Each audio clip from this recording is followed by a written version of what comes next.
పక్షులు ఎక్కువనే లేచి దేవుణ్ణి ప్రార్థిస్తున్నాయి. కోళ్ళు ఎక్కువనే లేచి ప్రార్థిస్తున్నాయి. మనుషులు ఎక్కువనే లేటు కొరకు కోడి కూత వేసిందని, కోడి కూసిన జామైందని మనం ఎరుగుచున్నాము. ఎరుగుచున్నామైతే ఆ కోడికి జ్ఞానం ఇచ్చిన దేవుడు గొప్పవారు. ఆ పక్షులు ఎక్కువ లేచి ఆయన స్తుతిస్తున్నాయంటే పక్షులు ఆకు జ్ఞానం ఇచ్చిన దేవుడు గొప్పవారు. మనుషులు ఎక్కువనే లేచి పని చేసుకున్న వాళ్ళు, ఇంటి పని, పొలము పని చేసుకున్న వారు ఐశ్వర్యవంతులు అవుతారని దేవుని బైబిల్ చెబుతున్నది. ఎక్కువనే లేచి మనం ఇంటి పని చేసుకోకుండా, పొలము పని చేసుకోకుండా ఉంటే, మనము కూలికి వెళ్ళకుండా సంపాదించుకోకుండా ఉంటే దరిద్రులమవుతామని బైబిల్ చెప్తున్నది. హల్లెలూయా. మనము ఎక్కువనే లేచి ప్రభుని స్తుతించే వారిలాగా ఉండాలి. మన కొరకు, మన పిల్లల కొరకు, మన ఊరి కొరకు, మన పక్కింటి వారి కొరకు, మన శత్రువుల కొరకు మనము ప్రార్థించే వారిలాగా ఉండాలి. మన శత్రువుల కొరకు కూడా మనము ప్రార్థించేటప్పుడు అయ్యా వారిని కాపాడు, వారిని దీవించు అని ప్రార్థించే వారిలాగా ఉండాలి. మనము ప్రార్థించేటప్పుడు ప్రార్థనలో నిద్రపోకూడదు. ప్రార్థన చేయకపోతే పాపమట. అదే సమూయేలు భక్తుడు అంటున్నాడు, అయ్యా నేను ప్రార్థించకపోతే పాపము చేసిన వాడిని అవుతాను అంటున్నాడు. ఆ రీతిగా మనము కూడా ప్రార్థన చేయకపోతే పాపము చేసిన వారం అవుతాము. మన కొరకు, మన పిల్లల కొరకు, మన ఊరి కొరకు, మన రాష్ట్రము కొరకు, మన దేశము కొరకు ప్రార్థించే వారిలాగా ఉండాలి. హల్లెలూయా.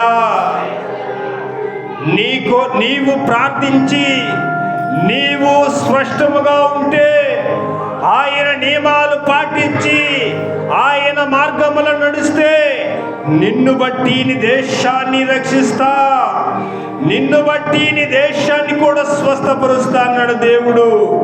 నిన్ను బట్టి నీ పిల్లలను రక్షిస్తా, స్వస్థపరుస్తా అన్నాడు దేవుడు. నిన్ను బట్టి నీ రాష్ట్రాన్ని, నీ ప్రజలను, నీ అధికారులను రక్షిస్తా అన్నాడు దేవుడు. హల్లెలూయా. దేశ క్షేమము కొరకు ప్రార్థించే వారిలాగా మనం ఉండాలి. దేశ నాయకుల కొరకు ప్రార్థించే వారిలాగా మనం ఉండాలి. అప్పుడే దేవుని కృపా బాహుబలము మనపై, మన పిల్లలపై, మన దేశము పైన ఉంటుంది. హల్లెలూయా.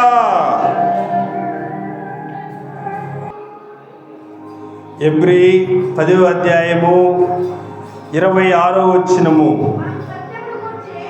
మనము సత్యమును గూర్చి అనుభవ జ్ఞానము పొందిన తరువాత బుద్ధి పూర్వకముగా పాపము చేసిన ఎడల పాపమునకు బలి ఇకను ఉండదు. హల్లెలూయా. చూడు, మనము సత్యమును గూర్చి అనుభవ జ్ఞానము పొందిన తరువాత బుద్ధి పూర్వకముగా పాపము చేసిన ఎడల పాపమునకు ఇక బలి లేదు. హల్లెలూయా. మనము లోకములో ఉన్నప్పుడు పాపములో ఉన్నాము.